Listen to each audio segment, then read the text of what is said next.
Ethan Cole had spent 3 years doing the kind of work that no one notices until it goes wrong. He arrived before the cleaning crew every morning, long before the polished elevator doors of Laurent Global Holdings slid open for executives in $1,000 suits.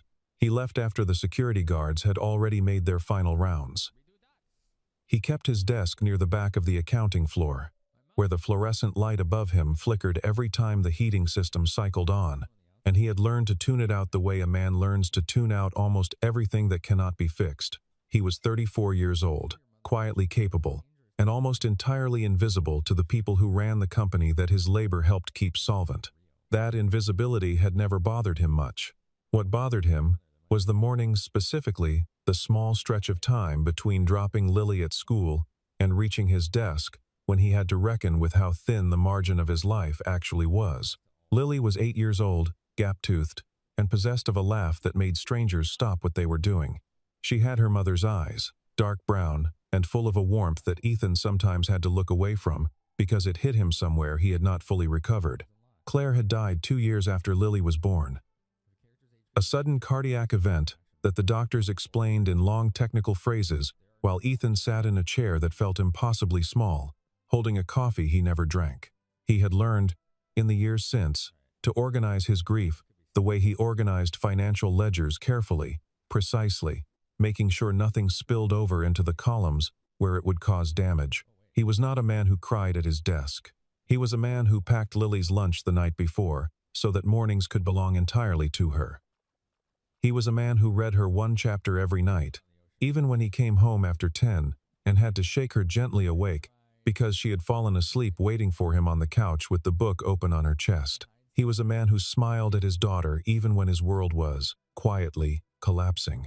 That Tuesday morning in November, Ethan laid out her favorite breakfast toast with cinnamon butter and a small glass of orange juice and watched her eat with the focused contentment of a child who has not yet learned to eat while distracted. She asked him why clouds were different shapes, and he told her it had something to do with how the wind moved through them, and she accepted this with a nod that suggested she already knew the answer and was simply testing his willingness to try. He drove her to school in his 11-year-old sedan, the one his coworkers sometimes spotted in the parking garage, and made comments about that they did not bother to whisper. He watched her disappear through the school doors, without looking back a sign. Her teacher had told him of a child who felt genuinely secure, and he sat in the parking lot for an extra 30 seconds, letting the image of her settle somewhere inside him before he drove to work. Laurent Global Holdings occupied the top 18 floors of a glass tower downtown that reflected the city back at itself in the mornings, making it look more impressive than it perhaps deserved. Vanessa Laurent had built the company from a mid-tier investment firm into one of the most influential financial holding groups in the country, and she had done it in 11 years by being exactly the kind of person the market rewarded. Decisive, relentless, and entirely unburdened by sentiment. She was 39, immaculate in the way that required enormous daily effort made to appear effortless, and she moved through the office with the particular authority of someone who had never once considered whether she belonged in the room. She did not make small talk. She did not remember birthdays. She had a standing order with her assistant to decline any meeting that did not have a clear agenda and a defined outcome, and she applied this standard to human interaction more broadly. People who worked for Vanessa Laurent described her, depending on their loyalty, as brilliant or terrifying, and most of them meant both things simultaneously. She had said, in a profile piece published 2 years prior, that emotion was the primary obstacle to sound decision-making. She had said this without irony, without hesitation, and the journalist had found it so quotable that it ran as a pull quote in the layout, framed in large type over a photograph of Vanessa standing at the floor-to-ceiling windows of her corner office, looking at the city below with an expression that revealed nothing. Ethan had read the article. He had thought, briefly, that it was a strange thing for a human being to believe. And then he had returned to his spreadsheet. On that same Tuesday morning, while Ethan was walking from the parking garage to his desk, he stopped at the threshold of his floor long enough to notice something that did not belong. The junior accountants were clustered near the printer, speaking in that particular low register people use when they want to discuss something without being overheard. and they dispersed the moment they saw him. His desk felt different, the chair at a slightly different angle. The monitor brightness adjusted, in a way he had not adjusted it. He told himself he was imagining things. He told himself this with the same practiced steadiness he applied to most of the anxieties that tried to attach themselves to him. And he sat down and opened his work queue. Within the first hour, the thing that had been trying to surface in his attention finally broke through. The numbers were wrong. Not wrong in the way that a data entry error makes numbers wrong. Wrong in the way that requires intention. There were transfers moving through subsidiary accounts in patterns that were too deliberate to be accidental, funds cycling through offshore entities whose names appeared in the company's filing structure, but whose actual operational history was nearly impossible to trace. The amounts were not enormous on their own, between 300,000 and 2 million per transaction, but there were enough of them, and they were moving quickly enough that when Ethan added them up across the last 6 weeks, the total figure made him sit very still for a long moment. $47 million. Moving in pieces, carefully timed, through structures designed to blur the origin point, and every single transaction in the system carried his authorization credentials. He went to his supervisor first, a man named Gerald, who wore the expression of someone perpetually waiting for a situation to become someone else's problem. Gerald told him to flag it and let compliance handle it. Ethan flagged it. Compliance did not respond. He sent a second message. He went to the finance director's assistant and asked for a 15-minute meeting. He was told the director was unavailable. He noticed, that afternoon, that a man he did not know had been standing near the corridor outside the server room for 2 hours, doing nothing in particular, and when Ethan looked at him directly, the man looked at his phone. Ethan saved copies of everything he had found onto a personal drive he kept in his jacket pocket, and he told himself he would sort it out in the morning. He drove home. Lily had fallen asleep on the couch, with a chapter book folded over her stomach, her shoes still on, and the lamp beside her casting her face in soft amber light.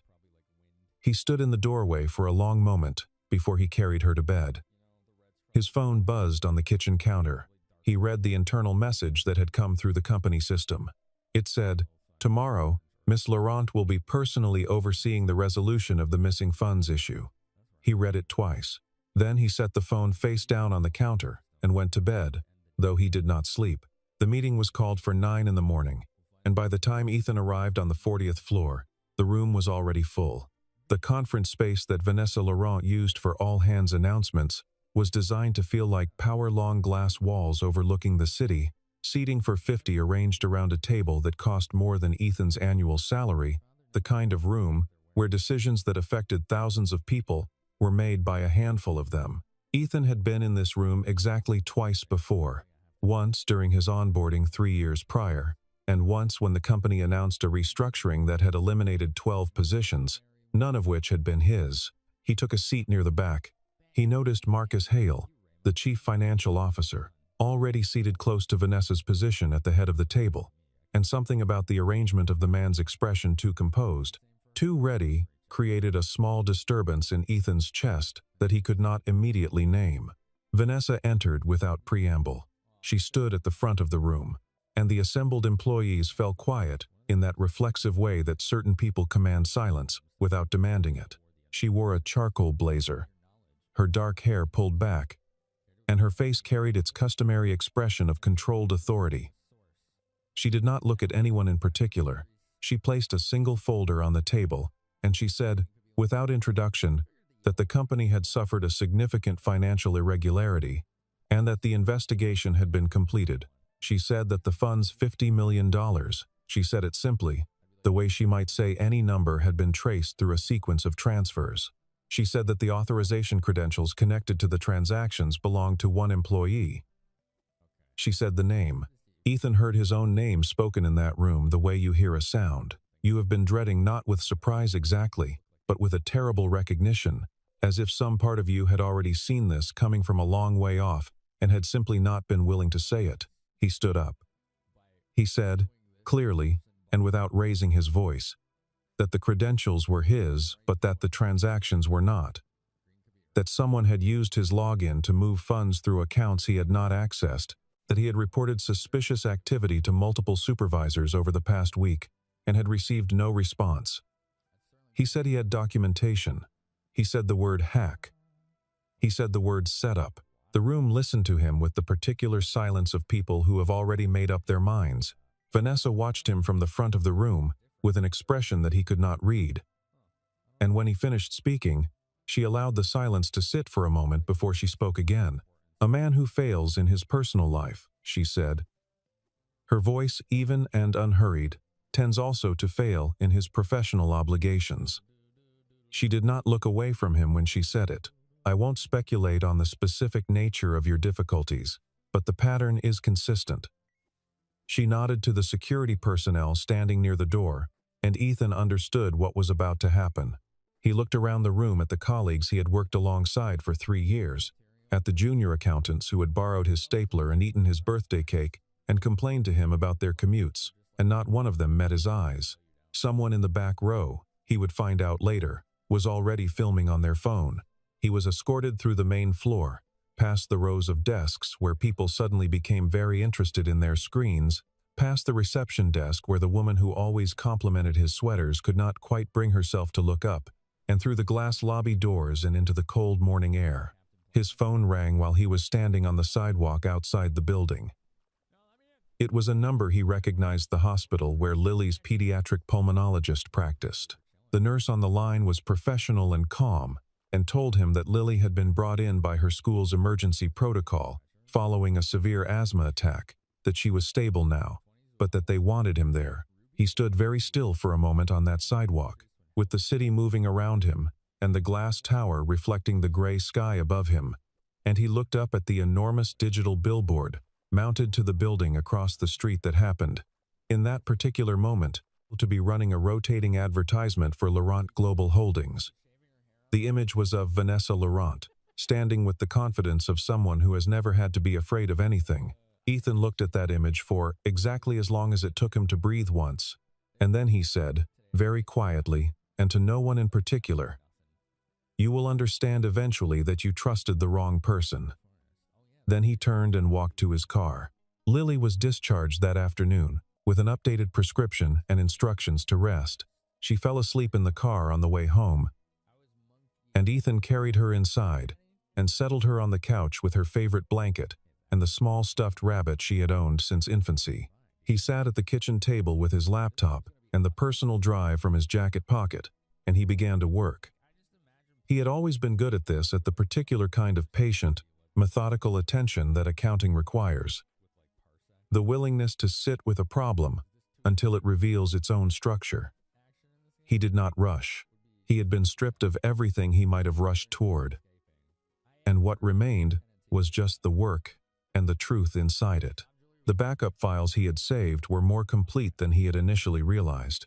He had, in the course of his regular audits over the previous 2 weeks, inadvertently captured snapshots of transaction states at multiple points in time, and when he laid these snapshots against one another in sequence, the pattern they revealed was not ambiguous. $50 million was being siphoned from Laurent Global Holdings' primary investment fund in increments calibrated specifically to avoid the automatic fraud alerts that the company's compliance system triggered. The offshore entities receiving the funds were connected to one another through a chain of shell corporations that looped back, ultimately, to a single beneficial owner whose name appeared, after several layers of obfuscation, in 2 different regulatory filings from a decade prior. The name was connected to an account that had, in turn, received payments from a discretionary expense account that required only one internal authorization. The authorization belonged to Marcus Hale. The full weight of it settled over Ethan slowly, and then all at once. Marcus had spent, he calculated it, approximately 4 months constructing the architecture of this theft.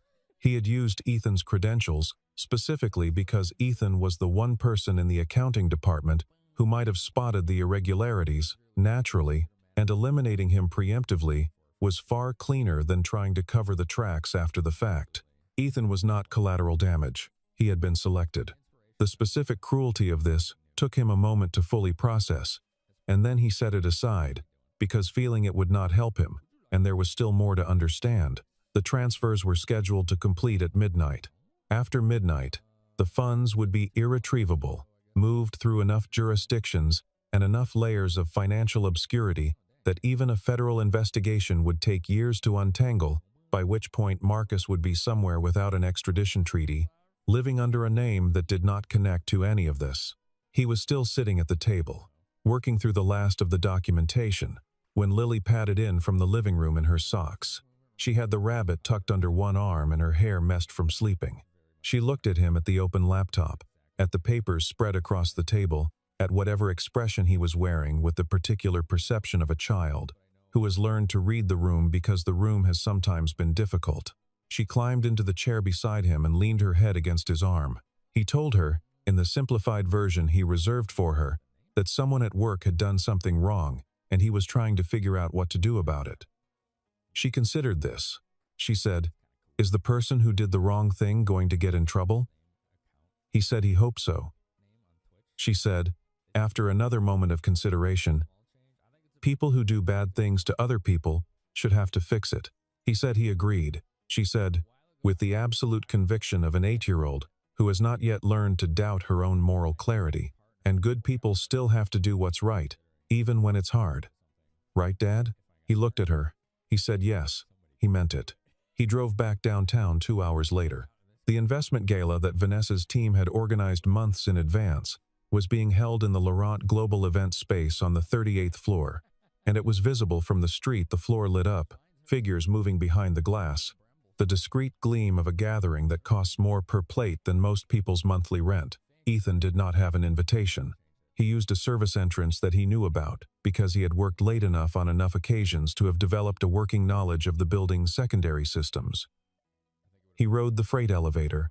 He straightened his jacket in the reflection of the metal doors, which was imperfect enough to suggest he looked better than he felt, and he stepped out onto the floor and into the edge of the gala. The room was precisely what Ethan had expected. Beautiful, controlled, designed to project stability and prosperity to the investors who were being courted for the deal that Marcus had spent months engineering. The deal was real, in the sense that the investment opportunity was real. What was fraudulent was who would ultimately receive the funds. Vanessa moved through the room the way she moved through all rooms, with the gravitational authority of someone who does not doubt her own orbit. Ethan crossed the space toward her. He made it about 15 feet before a security guard stepped into his path. He asked for 30 seconds. The guard told him he had no authorized access. He said he needed to speak to Miss Laurent about an urgent financial matter. The guard's expression did not change. Ethan stepped around him. The moment Vanessa saw him, something moved across her face that was not anger, exactly, but adjacent to it, something like the reinforcement of a belief she had already confirmed. "Mr. Cole," she said, and the two syllables carried a weight that closed the space around them. The nearest guests had stopped their conversations. "You have a great deal of audacity," he told her, quickly and without preamble, that Marcus Hale was stealing $50 million from the company and had set Ethan up as the fall person. He told her the transfers were completing at midnight. He told her the offshore account structures. He watched her face for something for the crack he needed to find, and he thought, for just a moment, that he saw it, because 2 of the details he had given her were details that had not been in any public communication, details that could not have been guessed. But then Marcus appeared at Vanessa's elbow, his expression one of polished, slightly sorrowful concern, and the moment closed.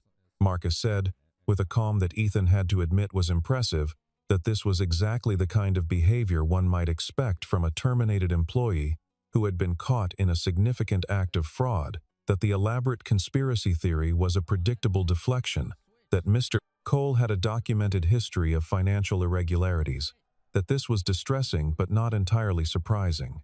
Several of the nearby guests murmured in the understanding way of people who have already processed the situation without examining it.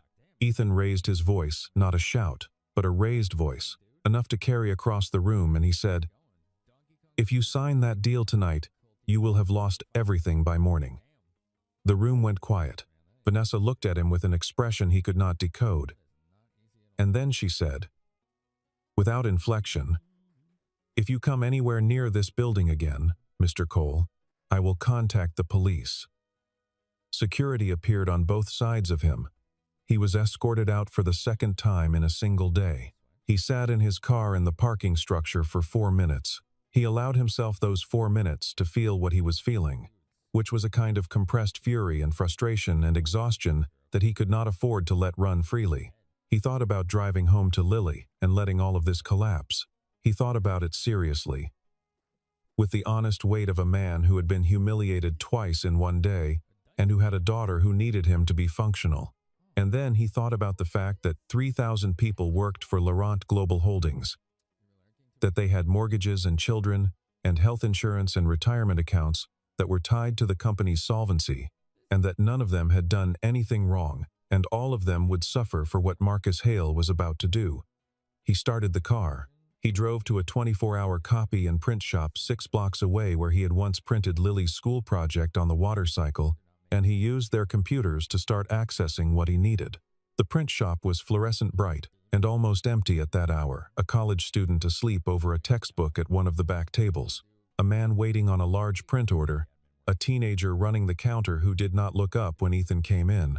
Ethan chose a terminal in the corner, sat down, and began to reconstruct the access pathway with the same methodical steadiness he brought to every problem, not fast, not desperate, but with the particular quality of attention that comes from having nothing left to lose except the outcome. The clock on the computer read 8:47. He had 3 hours and 13 minutes. Marcus's team had already found Ethan's laptop. It had been taken during the search of his desk the previous morning. His phone had been remotely flagged by the company system, which meant he could not use his standard work credentials without triggering alerts. But Ethan had spent 3 years maintaining the backup accounting architecture that the company used for disaster recovery, and he knew that system the way he knew the flicker of the light above his desk, not because it was glamorous, but because no one else had ever bothered to. He accessed the disaster recovery system through a maintenance protocol that had not been updated since before Marcus joined the company. He was inside within 11 minutes. The evidence that came through the disaster recovery logs was comprehensive in a way that even the original files had not been, because the logs captured not just the transactions, but the administrative actions taken to conceal them, the deletion of audit trails, the modification of access timestamps, the creation of the false credential pathways that had been used to frame Ethan. It was, read in sequence, a complete record of the crime and the cover-up both. Ethan copied everything, organized it in the way that he had learned to organize financial documentation for regulatory submission clearly, with annotations in a format that a compliance officer or a federal investigator could process without needing a guide, and he sent it to 3 separate places, including the Federal Financial Crimes Tip Line, whose submission portal he had to look up on the copy shop's browser. He was walking back to his car when 2 men he did not recognize stepped out of a sedan parked beside him and made it very clear, without ever saying anything specific, that he needed to come with them. He did not come with them. He ran. He was not, he would have freely admitted, an athletic man. But he had the advantage of knowing the neighborhood and the additional advantage of having nothing left to lose. He made it to a convenience store, used the shop's landline to call an emergency line for the FBI's Financial Crimes Division, a number he had written on his hand before leaving the print shop, because he had suspected he might need it, and he talked very fast and very clearly for 4 minutes while watching the parking lot through the window. The agent on the line asked him to stay where he was. He could not stay where he was, because his phone then rang with a number he did not know. And it was a voice he recognized, a colleague from the office, someone who had access to Lily's emergency contact information. Someone who told him, in a voice that did not quite mask its nervousness, that 2 men had come to his apartment building asking questions. Ethan was outside and moving before the call ended. He drove home in under 12 minutes, breaking 2 traffic laws he had never previously broken in his life, and he arrived to find Lily safe with his neighbor, Mrs. Patterson, who had heard the men asking questions and had taken Lily into her apartment with the quiet, immediate decisiveness of an older woman who does not require a full explanation to understand when a child needs protecting. He hugged Lily longer than he usually did. She said, into his shoulder, "Dad, you're shaking." He said, "I know, Bug. I'm okay." He was not entirely okay. But she did not need to know the precise details of that right now. He left Lily with Mrs. Patterson, who accepted this arrangement with the same calm she had applied to everything else, and he drove back toward downtown. It was 9:40 in the evening, and the midnight deadline was 2 hours and 20 minutes away. He had sent the evidence. He did not know if the federal response would arrive in time. He knew, based on the transaction schedules he had analyzed, that Marcus had a private aircraft arranged, that he had been quietly liquidating personal assets for 6 weeks, and that the full $50 million would be beyond any realistic recovery framework the moment those transfers completed. He also knew something else, something he had extracted from the final layer of the administrative logs, a piece of information that had been almost incidental in the larger architecture of the fraud, but that had stopped him cold for a full minute when he read it. Marcus had drafted a financial disclosure document designed to surface in the aftermath of the scandal. It named Vanessa Laurent, specifically, as the architect of the fraud. It was structured with enough internal consistency to be credible, and it was set to release automatically at 12:05. If Marcus made it out, Vanessa would not merely lose the money. She would lose everything: her reputation, her freedom, potentially decades of her life for a crime she had not committed.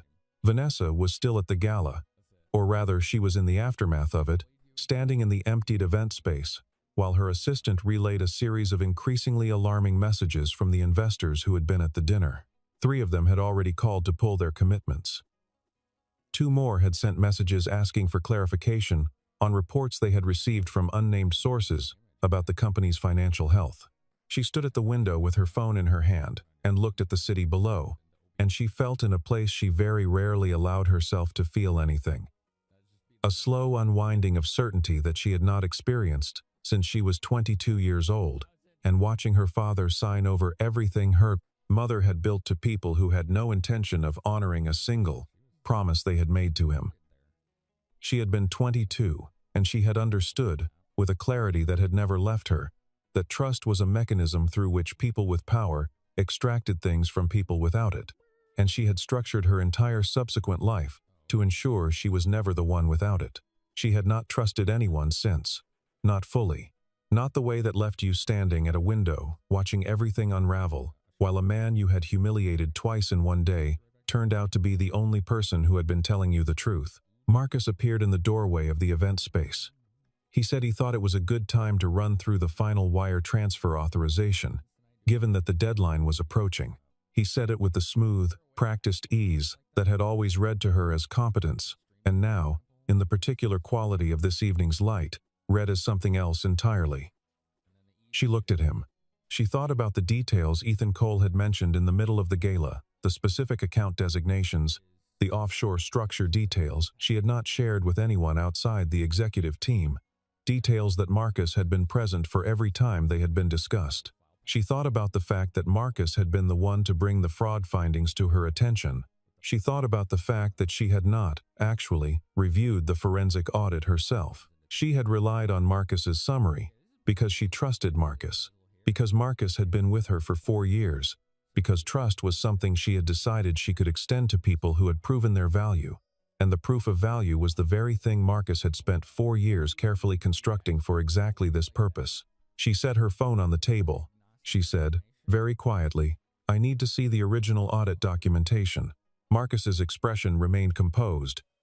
He said it was all in the system. She said she wanted the original files, not the summary, not the formatted report, the raw data, the transaction logs, the access records. He said, still composed, that he could pull those in the morning. She said she wanted them now.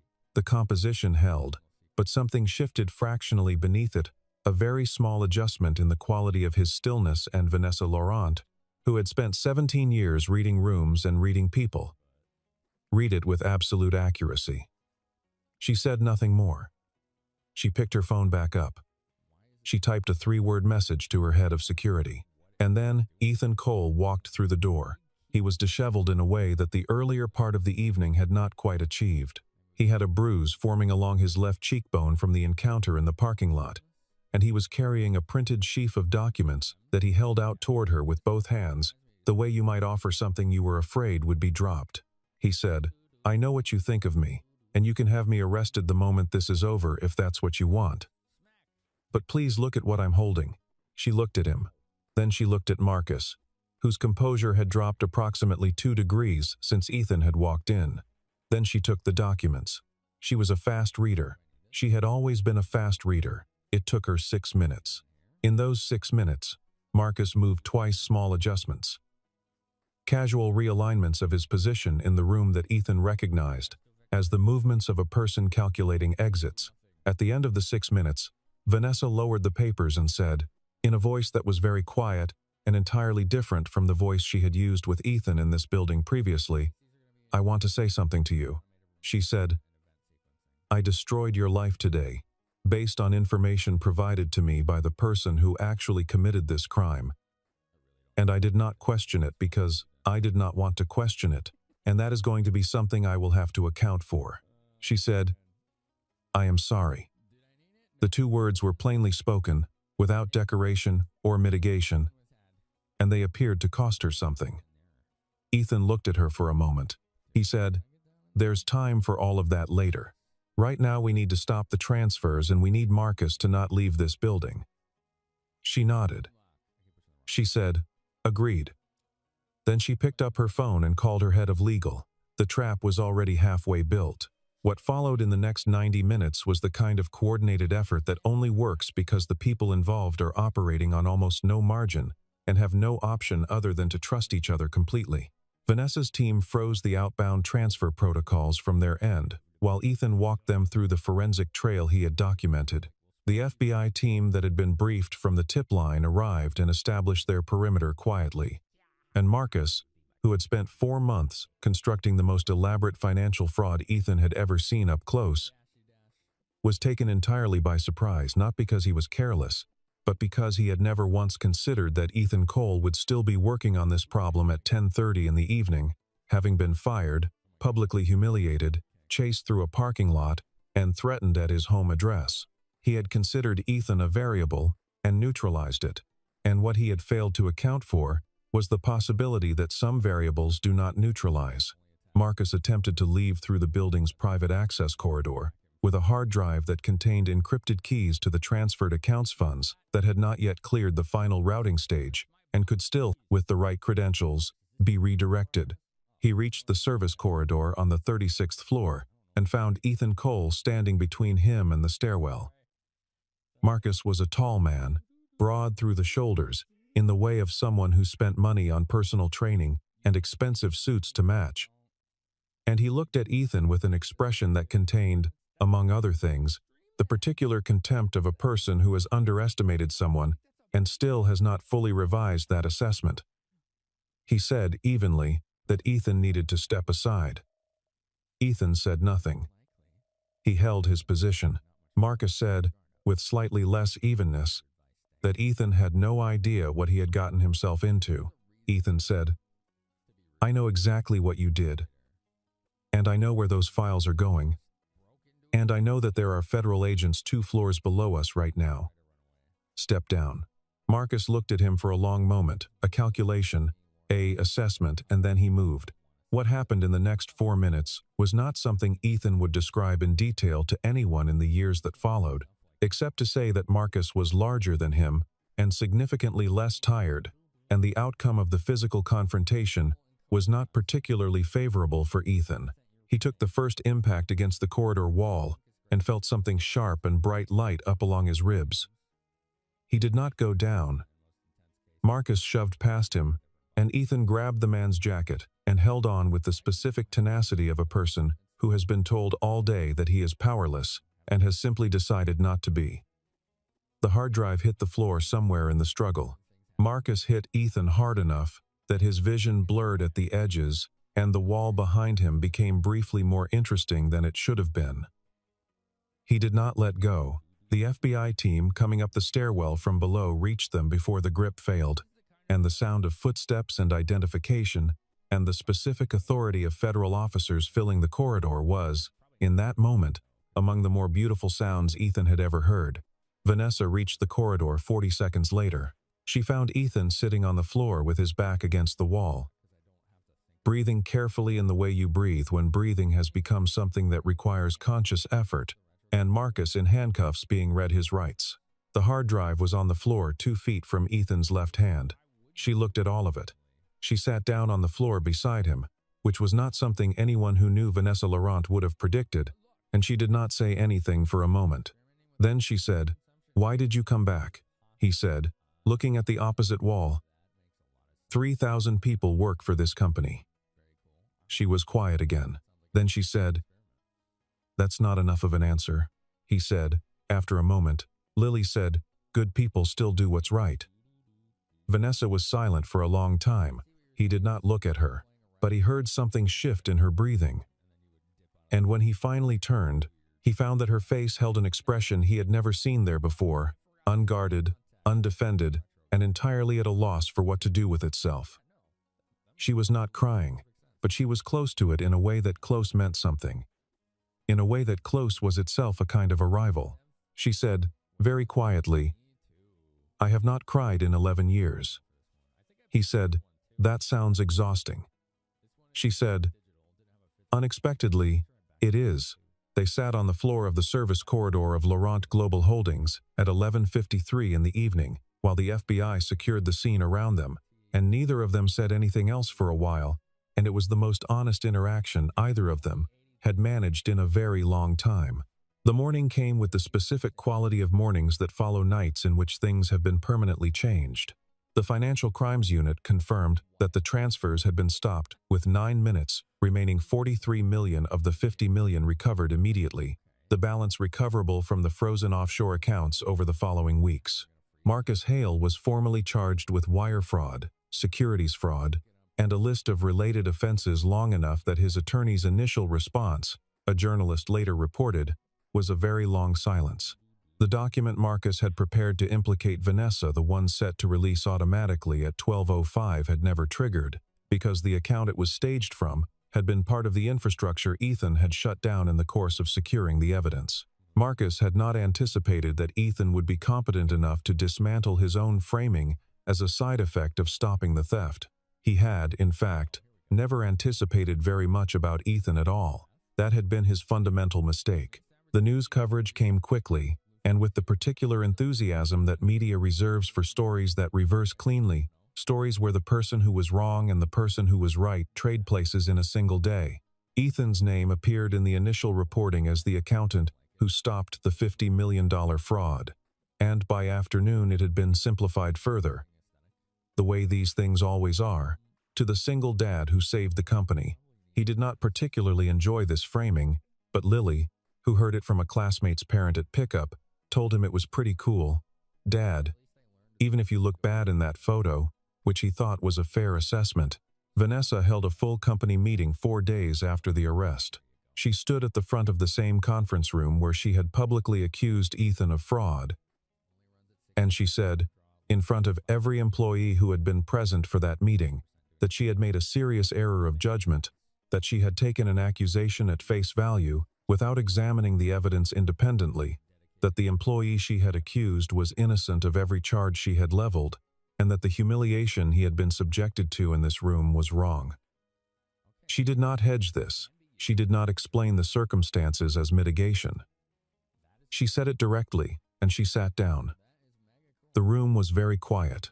The colleagues who had looked away from Ethan as he was escorted out, the ones who had filmed it, the ones who had whispered in the parking garage about his car, they were quiet with the particular quality of people who are confronting something uncomfortable about themselves, and doing not entirely enough to hide it. Ethan, who was seated in the front row this time, watched them and felt, rather than the satisfaction he might have expected, something closer to tiredness. He had not come back for the apology. The apology was fine. It was real, as far as he could tell, but it was not what any of this had been about. What followed in the weeks after was a sequence of conversations that he had not foreseen. Vanessa's legal team formally cleared his record. The company's HR department issued a written rescission of the termination, which he understood was procedurally necessary and which he accepted without drama. Vanessa called him into her office one afternoon and placed a document on the desk between them, not the summary document, not the formatted report, but the original, which she had marked up by hand in the margins with the same direct, efficient notation she applied to everything. The document was an equity agreement. It offered Ethan a senior position in the company's financial integrity division, with a stake in the company's equity, equivalent to what a founding-level financial officer might hold. He looked at it for a long time. He looked at her. He said, "This is too much." She said, "It is not enough, and we both know that. But it is what I can offer." He said he would think about it. She said, "That is entirely your right." And she meant it.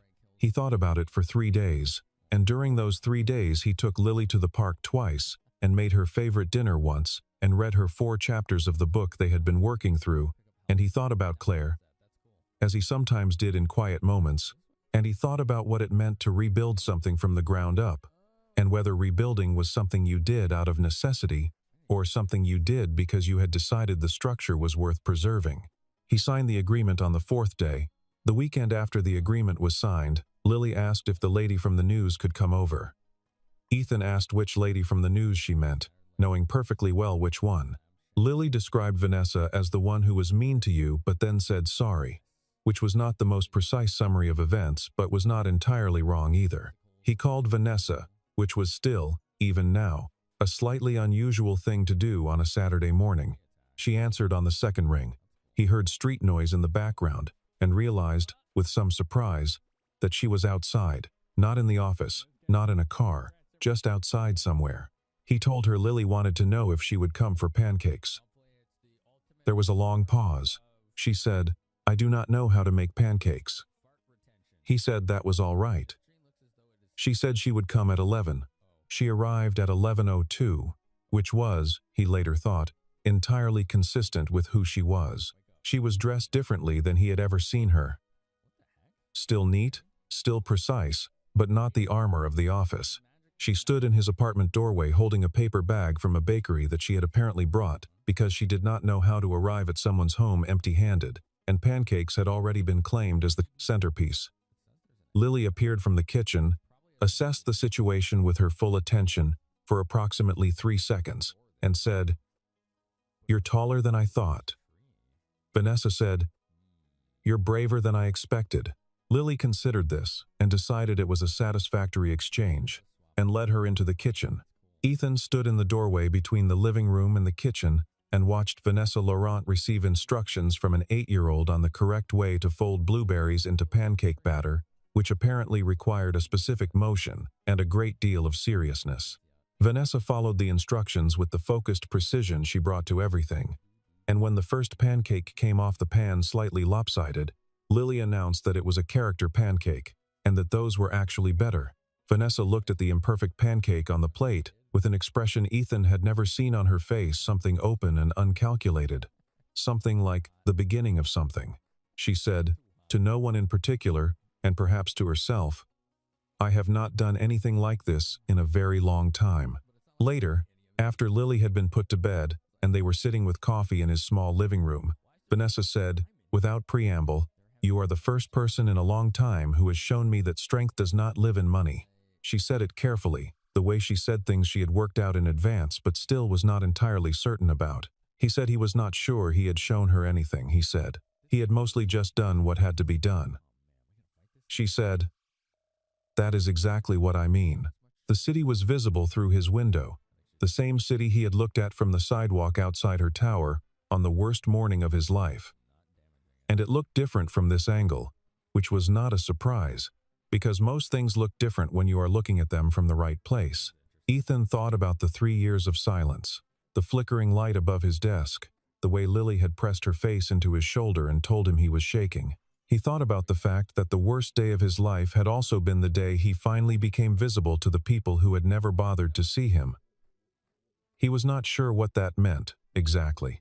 He was not sure it meant anything clean or satisfying, but he was certain that Lily was asleep in the next room, that the city was still there, and that some part of the future had shifted into a shape he had not been expecting. He looked at the skyline. He thought about Lily's laugh in the kitchen. He thought about Vanessa's expression when the lopsided pancake came off the pan. He thought about 3,000 people who were still employed, who still had their retirement accounts and their health insurance and their mortgages, who would never know the name of the person who had spent the worst night of his life, making sure they didn't lose anything. That was all right. He did not need them to know. He had Lily. He was going to be okay, and sometimes not always, not by any clean or reliable rule, but sometimes the person that everyone looked through turns out to be the only one who was paying attention to what actually mattered.